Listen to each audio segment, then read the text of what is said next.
Birthday ছিল, আমরা কোথায় গেলাম আর সেই দিন কীভাবে কাটালাম, তো চলো পুরো ভিডিওটাই তোমাদের সাথেও শেয়ার করি। দুপুরে খেয়ে নিচ্ছিলাম ভাত, আর সেখানেই ছিল আলু মাখা, মাছ ভাজা, ফুলকপি ভাজা, আর ছিল শোল মাছের শুঁটো বান্না। তো খেয়ে নিচ্ছিলাম, আর মা সন্ধে সন্ধেই আজকে বসে পড়ে গোলা রুটি করতে অনেকগুলো দিন পর।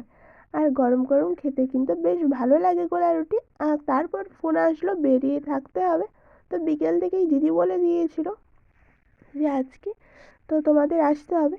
তো চলে গিয়েছিলাম, দা ভাই এসেছিলো, মানে হলো জিজু এসেছিল আমার দিদি দুই বোনকে আনতে। আর চলে গিয়েছিলাম আমরা বেরিয়ে দিদি বাড়িতে। তারপর এখানে সুন্দর একটা কেক রাখে, যেটা জাইবু এনেছিল দিদির জন্য। আর দিদির আজ ছিল বার্থডে।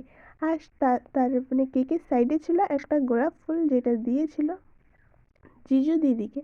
আর তারপর এখানে সুন্দরভাবে মোমবাতিটা এইভাবে খুলেছে, আমরা তো ভয় পেয়ে গিয়েছিলাম যে কার গায়ে হয়তো পড়ে যাবে, বাট না, সুন্দরভাবে মোমবাতিটাও জ্বলে আর সঙ্গে গানও বাজে, হ্যাপি বার্থডে টু ইউ। তো যাই হোক, তারপর আমরা কেক কাটার পর সবাই মিলে একটু সেলফি তুললাম, আর তারপর খেয়ে নিচ্ছিলাম এখানে কষা মাংস, যেটা মাসিমা আমাদের দিকে দিয়ে গিয়েছিল। আর তারপর রাতের খাবারটাও খেয়ে নিই, আর ভিডিওটা আমি এখানেই শেষ করলাম। টাটা।